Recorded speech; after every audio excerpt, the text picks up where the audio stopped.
Dajmo pogledati, kako lahko tole, kar smo predebatirali, tudi kaj koristno porabimo. In sicer se najprej dajmo vrniti k tistemu delu, kjer smo, če se spomnite, rekli, da določimo silo ali pa smer sile z levo roko. In bi pogledali eksperiment, kjer še enkrat dorečemo tisto, kar smo izpostavili.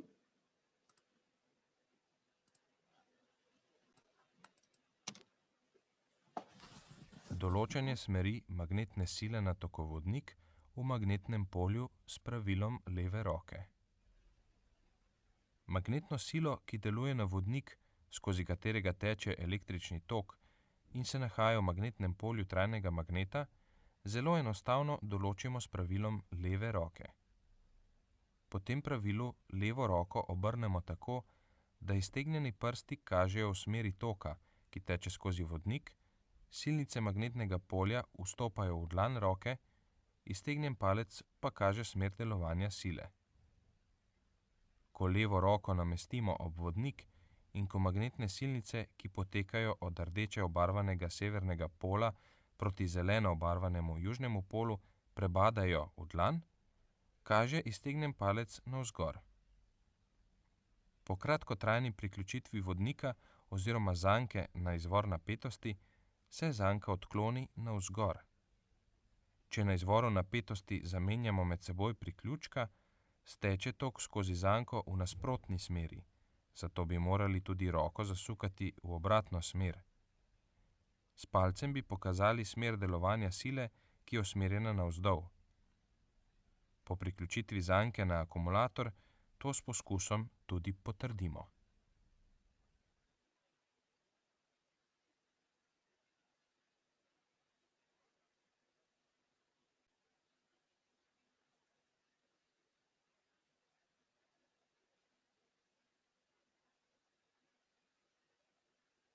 Ne sliši se vas, profesor.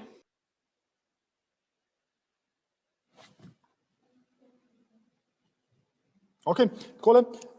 Druga stvar, ki jo bomo iz tegale lahko potegnili ven, pa je merjenje magnetnega polja, ki jo po človeku, ki se je s tem ukvarjal, imenujemo tudi Hallov efekt. Glejte, prej smo ravno razložili, pa si dajte predstavljati, da izberemo eno tako majhno, zelo majhno ploščico in skozi to ploščico spustimo električni tok. To sta dve elektrodi, tole je pa električno vezje, ne vem, zaradi mene lahko rečemo kar, da damo tokovni generator, smo zadnjič govorili, kar pomeni, da teče takole tok. Tole po tej ploščici.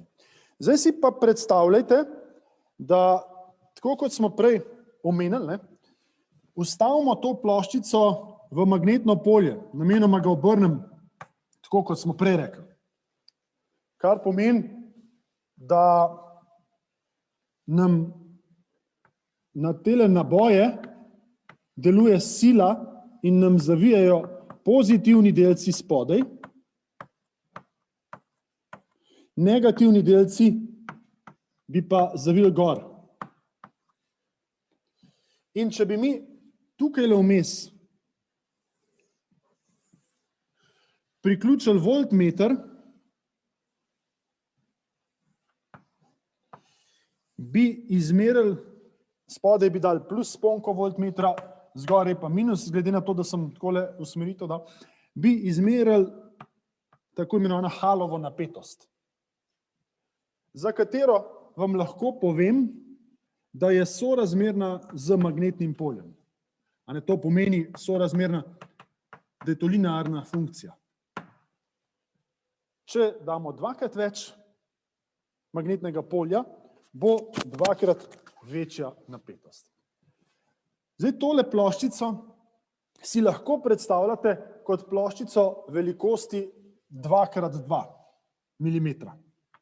In Videli boste, mi imamo izvedbo, ne vem, kaj boste na vajah srečali, ali oboje ali pa eno samo, da imamo sondo.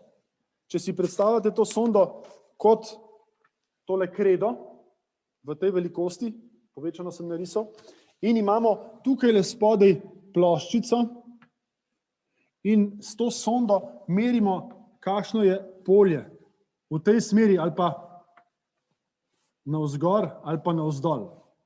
Torej polje navzgor ali navzdol, ki prebada tole ali pa prebada v nasprotni smeri. Okay?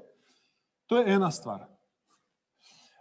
In pa drug način je pa tako, da imamo takole tiskano vezje, tako kot eno ploščato, majhno ploščico, spet si predstavljate, da to čist nekaj mečkega, boste videli v kakšnem posnetku, to si boste na vajah pogledali. In je tale senzorček takole, kar pomeni, da je to ena taka tanka zadeva in da lahko tak merilnik, ne, se pravi, tukaj grejo te ležičke takole gor, ne, tukaj grejo pa te ležičke takole, ne, ta merilnik potem porinemo nekam v kakšno režo. Mi si bomo ravno to pogledali, ne, da temu rečemo sonda za merjenje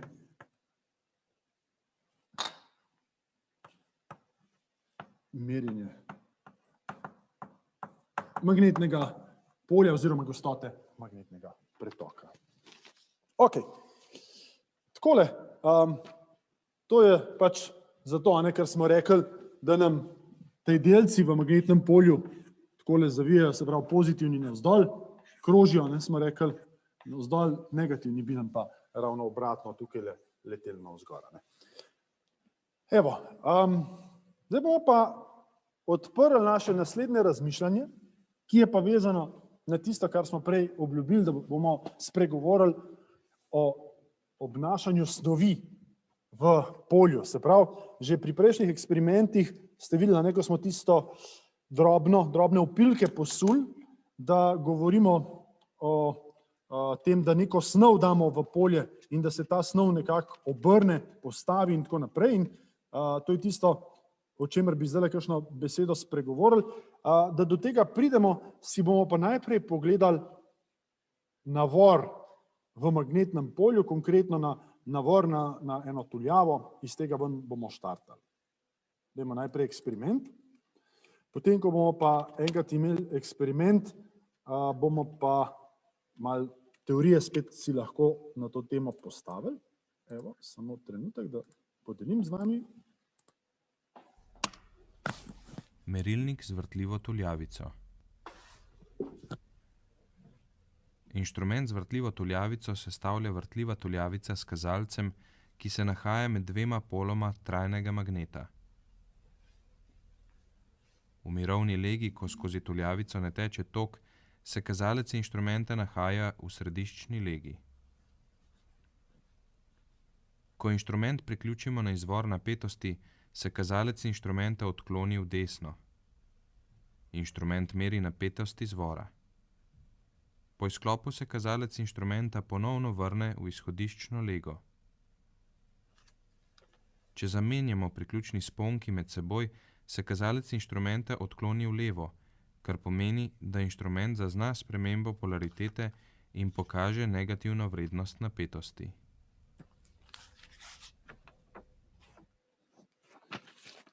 Ok.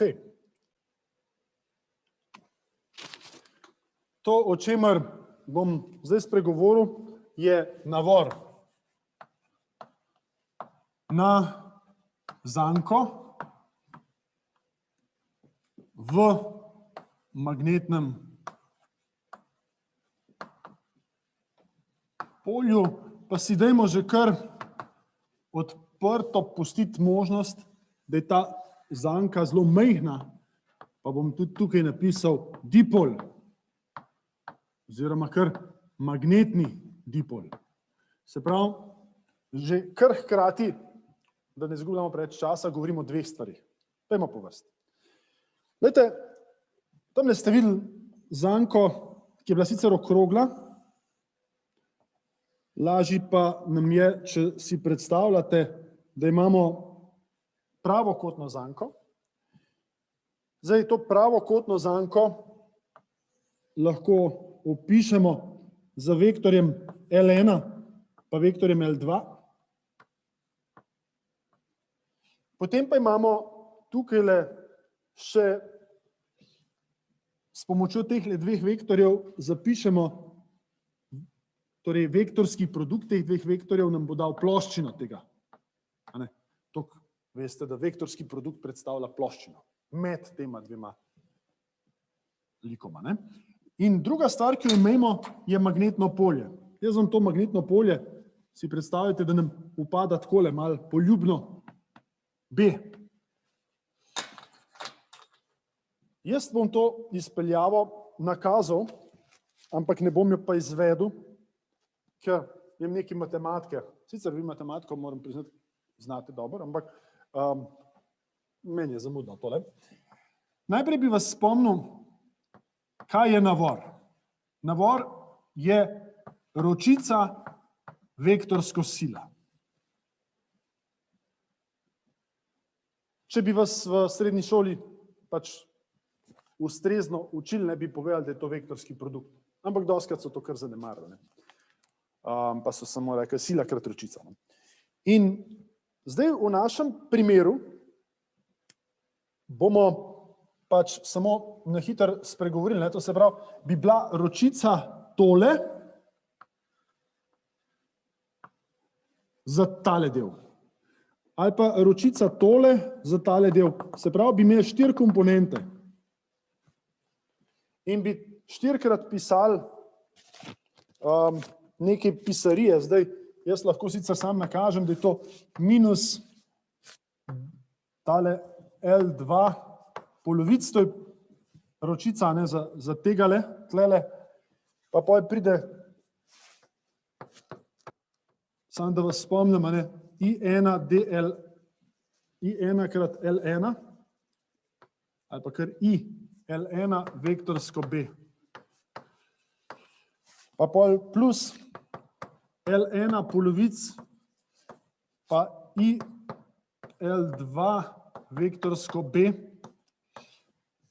Moram priznati, da sem prelek sem skico risal pozabil označiti, v kateri smeri teče tok, tako da to ne sme takole, okrog in okrog po tej zanki ne nam teče tok, tole sem pozabil označiti, ampak lahko še vedno rešimo. Takole.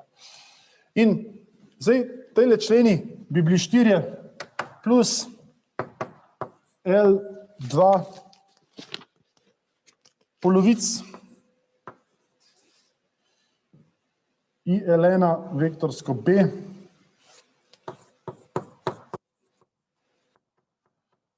pa plus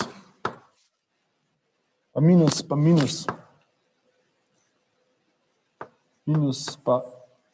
L1 polovic pa minus I L2 vektorsko B.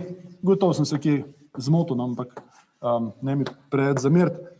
Kakorkoli, jaz bi samo zapisal tale končen rezultat, ki pride, da je to I krat L1 vektorsko L2 vektorsko B in tole, kar je za nas bistvo, je M je I, tole je ploščina. Smo rekli I dA vektorsko B. Tole je navor. Zdaj, kar ste videli pa je, da je tendenca zanke, da se obrne v smeri polja. Vi veste, da kadar je pri vektorskem produktu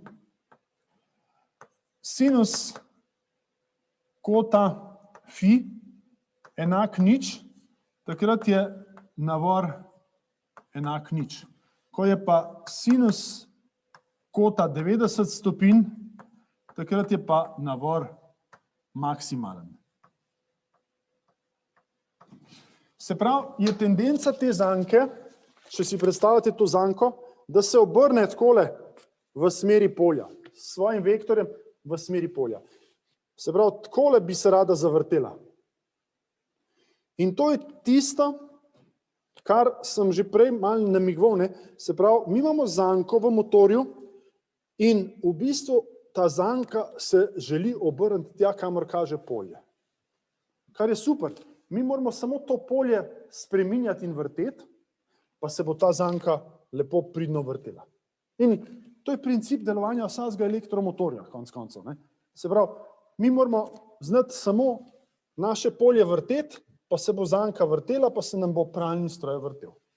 Ne? In zakaj vam o tem govorim? Nas pralni stroj ne zanima. Ne? Ampak kar vam hočem povedati je, da je magnetni dipol, vi si lahko predstavljate, da je tole elektron,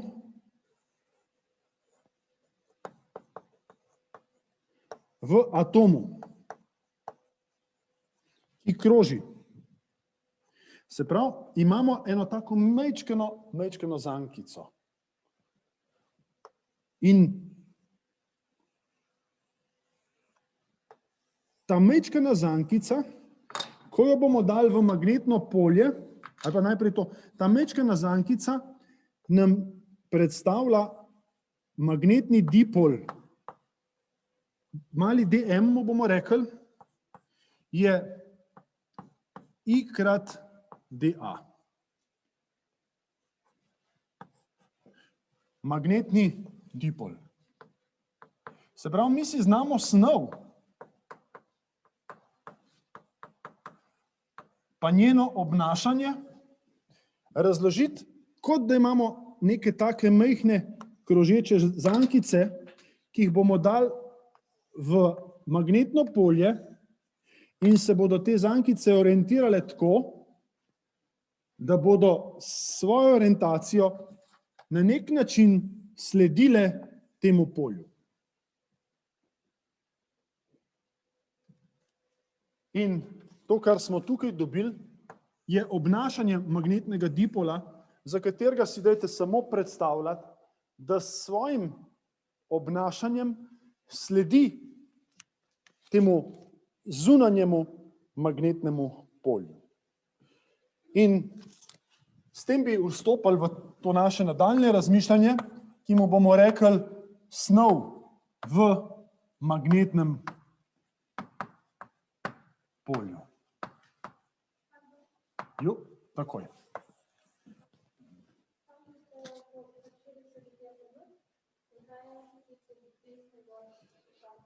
A tole sem desno?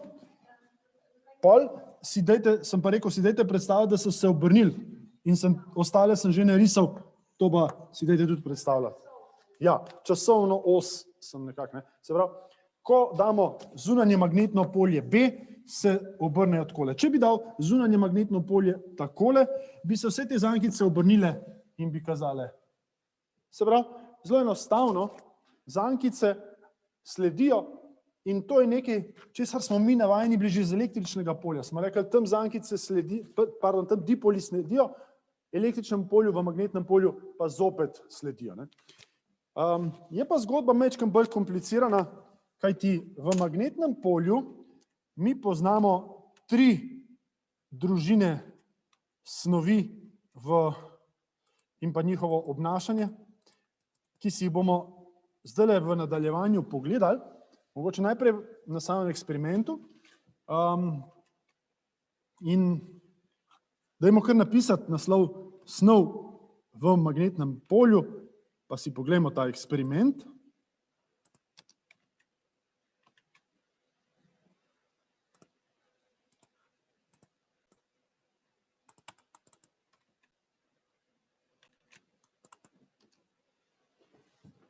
Diamagnetne, paramagnetne in feromagnetne snovi v magnetnem polju. Glede na magnetne lastnosti delimo snovi na paramagnetne, diamagnetne in feromagnetne. Pri poizkusu uporabimo 3 paličice, ki so obešene na nitkah.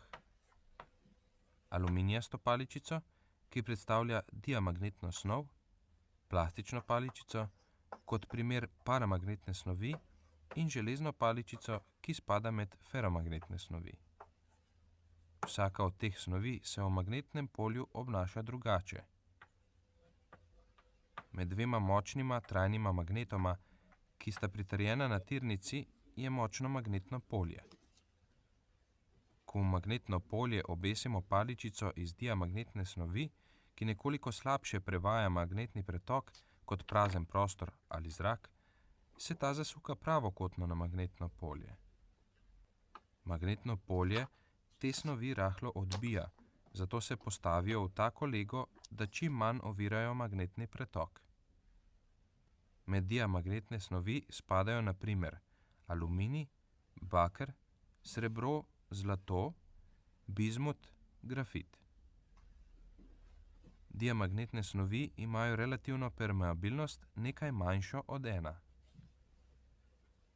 Aluminijasto paličico zamenjamo s plastično, ki predstavlja paramagnetno snov. Za paramagnetne snovi je značilno, da prevajajo magnetni pretok nekoliko bolje od praznega prostora ali zraka, zato jih magnetno polje rahlo privlači. Paličica, ki visi na nitki v magnetnem polju, se orientira vzporedno s smerjo magnetnih silnic, torej v smeri polov magnetov. K paramagnetnim snovem prištevamo molibden, magnezij, litij, tantal in druge. Paramagnetne snovi imajo relativno permeabilnost malce večjo od 1. Zaradi velikega vpliva magnetnega polja na feromagnetne materiale magnetna pola nekoliko razmaknemo, da dobimo med poloma šibkejše magnetno polje in obesimo na stojalo nitko z železno paličico. Feromagnetne snovi prevajajo magnetni pretok veliko bolje od zraka ali praznega prostora. Te snovi magnetno polje močno privlači. Paličica iz feromagnetne snovi se obrne v smeri magnetnih silnic, tako kot paramagnetna snov, vendar nanjo deluje veliko večja magnetna sila. Feromagnetne snovi so železo, jeklo, kobalt, nikelj in njihove zlitine. Te snovi imajo relativno permeabilnost veliko večjo od 1, od nekaj 10 do 10.000.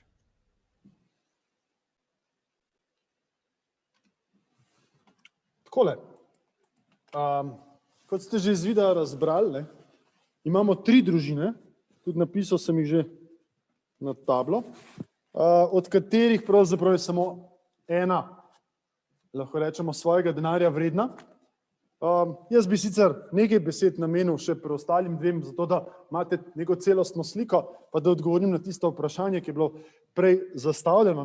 In sicer smo rekli, imamo prvo družino, ki v principu, bom takole povedal, nima izraženih magnetnih dipolov.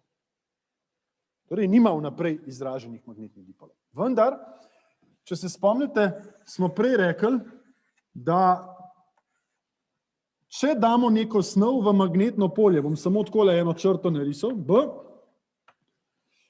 potem nam v bistvu naboji začnejo se gibati, krožiti okrog tega magnetnega polja. Se spomnite, prej smo rekli, če imamo magnetno polje, pride do kroženja v magnetnem polju. Okay? Se pravi, najprej se moramo vprašati, zakaj se naboji sploh gibljajo v snovi. Ampak vi veste, da imamo itak v vsaki snovi neko termično gibanje elektronov in pač nekako si lahko predstavljate, da to gibanje zdaj zaradi magnetnega polja dobi nek ustroj kroženja. Se to ne pomeni, da jih kroži, ampak približno tako zavije, ne? Vsakič, ko da dela ta krog. In zaradi tega v bistvu se rodi neko to dipolsko magnetno polje. Zdaj, če pogledamo, tako kot sem jaz narisal, se razume, da so te dipoli ali pa B snovi je ravno v nasprotni smeri, kot je ta zunanji B. Iz česar lahko zaključimo, da pride do slabitve zunanjega polja. Zunanje polje se oslabi. Zato mi lahko rečemo, imamo en tak faktor, ki nam govori o ojačanju polja, temu faktorju rečemo relativna permeabilnost. Ni relativni in ker imamo slabljenje, je ta faktor manjši od 1. Ampak da ne bo kakšne pomote, da so to kakšne velike vrednosti. Te stvari so tako malo vredne, da je ta faktor skoraj da 1. Zato sem rekel, da ta snov ni pomembna za nas. Napisal sem 0,999, skoraj 1. Mečkano slabi. Torej, nimajo lastnih dipolov. Potem imamo pa tukaj drug razred snovi, imajo, pa bom tako napisal, malo dipolov. To se pravi, toliko, kar gre to v minus, gre tole v plus. To se pravi, imamo snovi, ki imajo relativno malo lastnih dipolov. Tudi te snovi so bile malo naštete, kar pomeni, da se tej dipoli obrnejo. Ampak, ker jih je malo, se tej dipoli, ki se obrnejo, s svojim prispevkom, potem, ko se obrnejo, zdaj dovolite spet, da narišem tukaj zdaj, kot da so obrnjeni. Se pravi, tole je, kot da so se obrnili, ne? Vsi se obrnejo v smeri polja in v tem primeru B snovi nam pač kaže v isto smer kot polje. Se pravi, imamo rahlo ojačanje polja, ki ga z tem multiplikacijskim faktorjem mi relativni lahko napišemo takole kot 1,001. Jaz sem prej rekel, da je to 1/1000 v negativno, je pa zdaj 1/1000 šlo v plus. Ampak tole dvoje nas ne zanima to zelo. Nas zanima tretja družina snovi. Ta tretja družina snovi pa niti ni toliko enostavna za razložiti. Gre za neko kvantno dogajanje, ki tukaj je v ozadju, je pa s tem se empirično ukvarjal gospod Weiss, ki je odkril, da imamo, če bi to snov spolirali, tukaj le področja, cone, oziroma kot je on to poimenoval, domene nekih dipolov, ki so vsi orientirani v isto stran. To se pravi, imamo tak učinek tropa, če hočete, ne. In jaz zdaj rišem, a se vidi tele dipole, ki so tukaj orientirani takole, pa bi vzel eno barvo, pa bi rekel, tale je takole orientiran, pa bi tukaj narisal domene, ki so orientirane takole, pa bi to spet z eno puščico takole označil, pa recimo takole, pa rečem, da so na začetku te Weissove domene med sabo razmetane.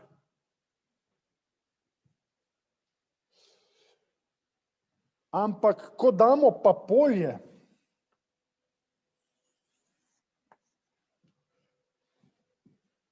pride pa do enega takega zelo izrazitega efekta.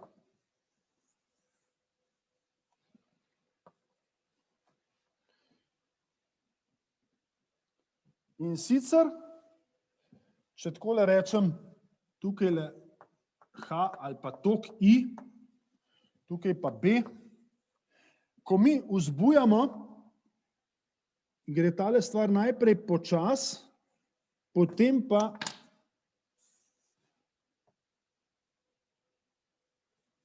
takole zelo hitro gre gor, pa spet počas. Tole je graf. In če bi mi pogledali to strmino mi,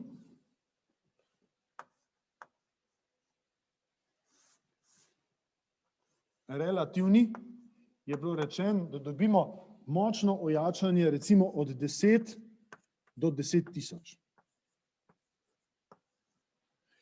To pa kar naenkrat pomeni, da mi s temi snovmi lahko bistveno ojačamo polje. In te snovi so železo,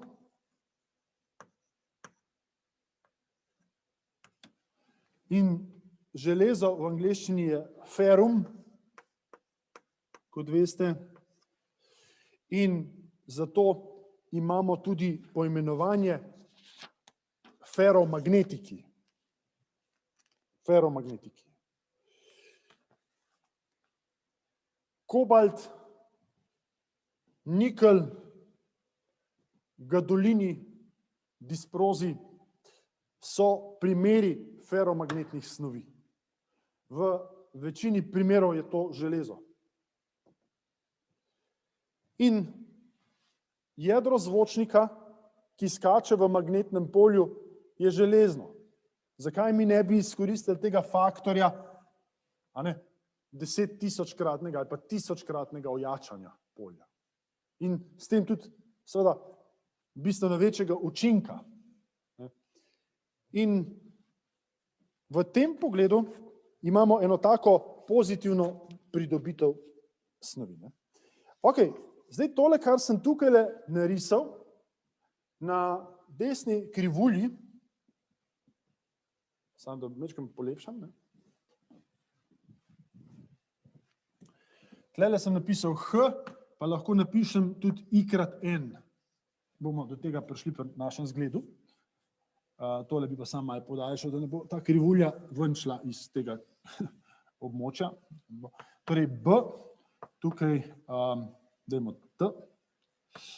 Mogoče pa tukaj rečemo tale I krat N, je pa tudi magnetna napetost heta. Ok, bomo nekaj teh pojmov še srečali. Glejte, tole lahko razdelimo na, najprej poimenujemo, tole, kar smo tukaj narisali, je magnetilna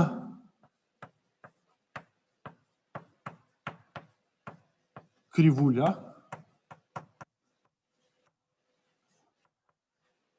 Včasih ji tudi rečejo krivulja prvega magnetenja.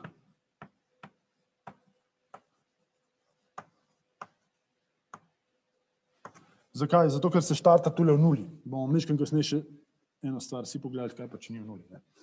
Ok, in zdaj bi tole krivuljo razdelil na 3 področja. In sicer, verjetno vidite, da je tlele na začetku, jaz sem to močno preteral, zato ker drugače sploh ne bi mogel narisati. Tole bomo označili prvo področje. Potem lahko tlele nekje zapopademo. In tole vmes je drugo področje. In od tukaj naprej je tretje področje. Prvo področje je reverzibilno področje.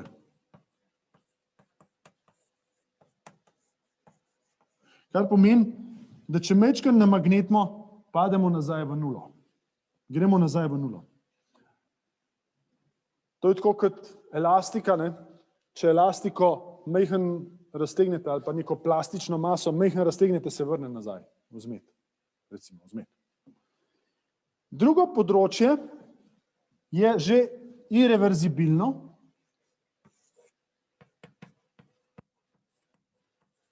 Kar pomeni, da ne moramo več nazaj v nulo priti. Bomo pa govorili o tem, ampak če si predstavljate, če do semle namagnetimo, se bomo vrnili nekam takole.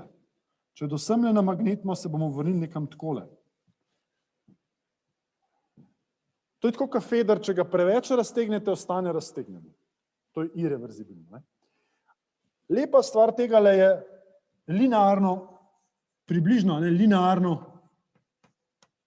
področje magnetenja.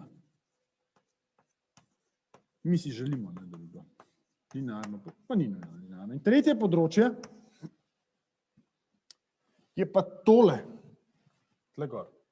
Temu rečemo pa nasičenje.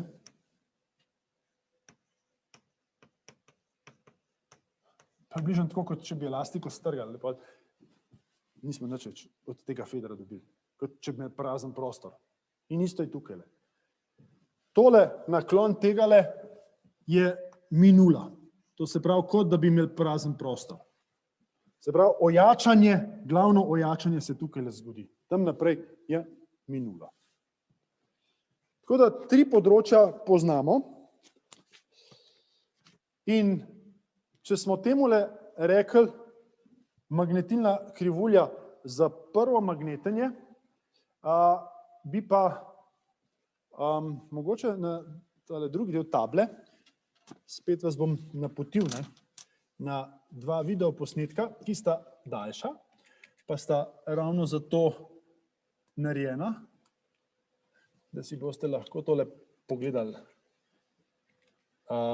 In sicer tole magnetenje in pa tole, o čemer bom zdaj spregovoril, to je pa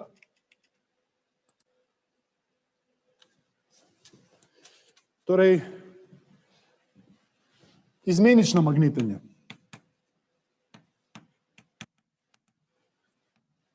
O tem vam govorim zato, ker veste, da sem prej omenil, da zvok je v bistvu neko izmenično magnetenje tistega magneta tamle v zvočniku. To pa izgleda takole. Dajte si predstavljati zvok, ali pa če tukaj rišem, bom malo črko I krat N. N je število ovojev. Število ovojev, da ne bo pomote, ker tega nisem prej omenil.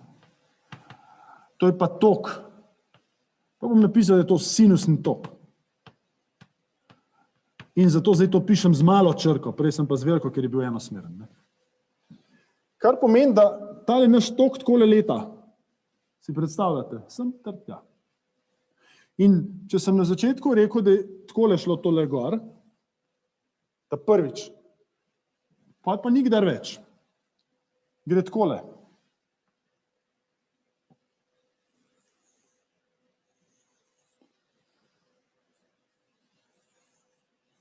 In temule, kar rišem tlele, temu rečemo, da je to zanka.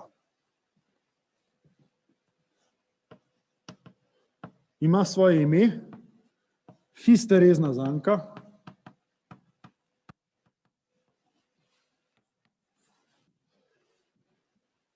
Za katero bi vam omenil 2 stvari.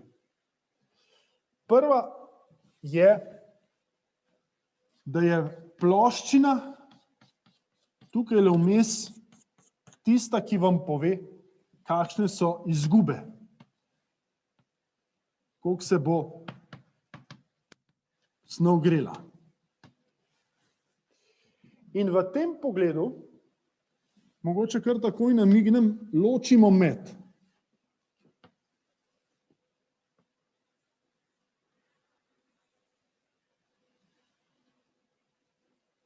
dvema družinama materialov. Tisti, ki imajo bolj ozek, so mehkomagnetni.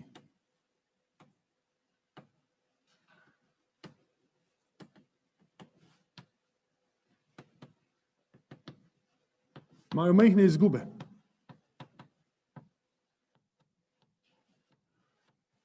In tisti, ki imajo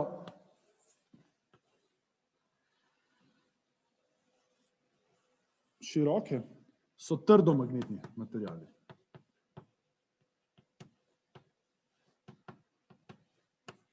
To reguliramo z mešanicami snovi.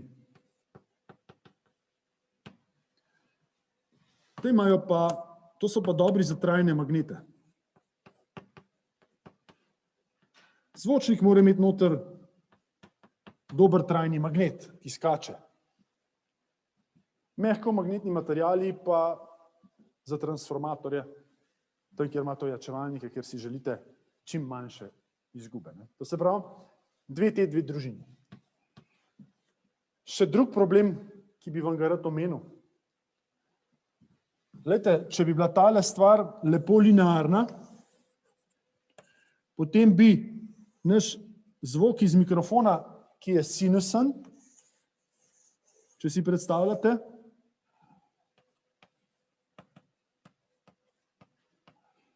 dal polje B pa sem vam prej omenjal, da je povezano z magnetno silo.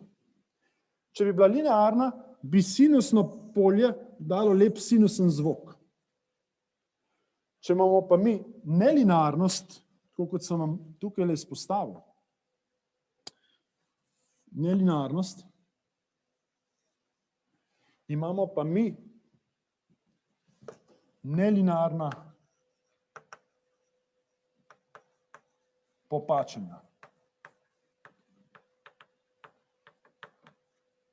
To je pa tisto, kar v zvočniku slišite, kjer nažalost ne dobite samo sinusnega zvoka, bom rekel sinus omega t, ampak dobite še sinus na tretjo omega t in tako naprej. Sinus na tretjo pomeni, da dobimo višje harmonike.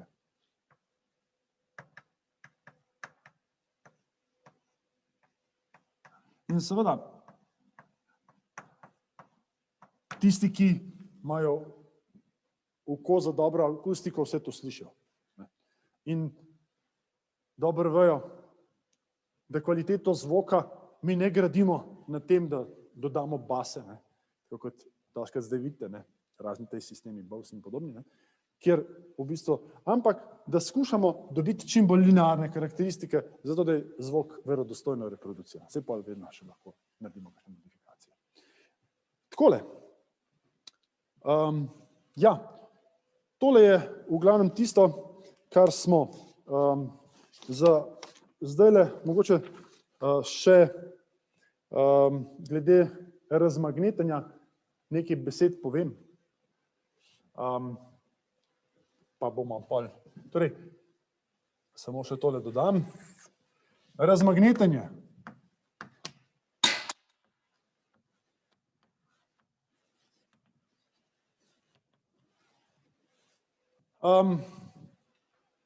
Zdaj, najprej se dajmo pogovoriti, kaj pomeni namagnetanje. Glejte, mi, ko snov spravimo do neke vrednosti, ko spustimo, nam tukaj gor pri nuli, pri toku nula, kar pomeni, da smo odklopili snov, nam ostane neka vrednost magnetnega polja. In trdomagnetiki, smo rekli, so snovi, kjer nam veliko tega polja preostane, Br. In to pomeni, da je snov ostane namagnetena.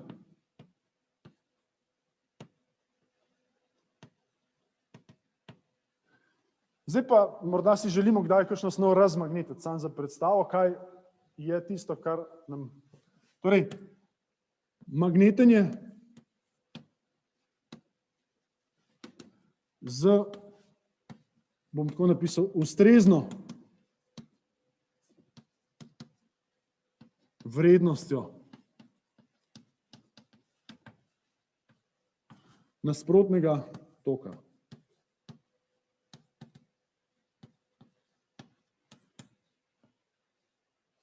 Ideja je, če ste vi tole namagnetili v eno smer, pa je sem prišlo, ali pa mogoče le pokažem, če ste to namagnetili v eno smer, pa je sem prišlo, pa gremo malo razmagnetiti, pa upamo, da bomo slej ko prej prišli na nulo. Ni to nekaj, s čimer se boste vi ukvarjali, samo da pač vam povem, da je to en izmed postopkov. Potem je drug Fourierova temperatura. Torej, vsaka izmed teh snovi ima tako imenovano Curiejevo temperaturo. Če snov segrejemo nad to temperaturo, potem se bo snov razmagnetila. Zdaj samo za predstavo, to so temperature, ki so nekaj 100 stopinj Celzija, zelo odvisno, če govorimo o železu in tako naprej. Ne. Po drugi strani pa tiste dva elementa, ki sem vam jih omenil, disprozij in pa gadolini, pa v bistvu imata to temperaturo tako nizko, da jih moramo ohladiti, da sploh izkažeta magnetne lastnosti. To se pravi, ta tako imenovana Curieova temperatura je zelo odvisna od pač tega, kater element. In vi si boste mogli to Curievo temperaturo, mislim, da je v domači nalogi, pogledati na Google. In tretja stvar, udarci, samo omenim, ne, bolj je to za tiste, ki hočejo imeti nek etalonski magnet, da ga ne smejo po tleh metati. To ni metoda, s katero boste popolnoma razmagnetili. Ni namen, da boste vse kladu pa tolkali, ampak samo hočem vam povedati, da če boste kdaj imeli upravka s kakšnimi takimi referenčnimi zadevami, ne nazadnje tudi s kakšnim zvočnikom, ki sem ga hvalil z tega vidika, je to treba malo čuvati. Se pravi, da ne pride do mehanskih udarcev, ker pa to vodi v rahlo razmagnetjenje. To ne pomeni popolno razmagnetjenje, ampak en delček.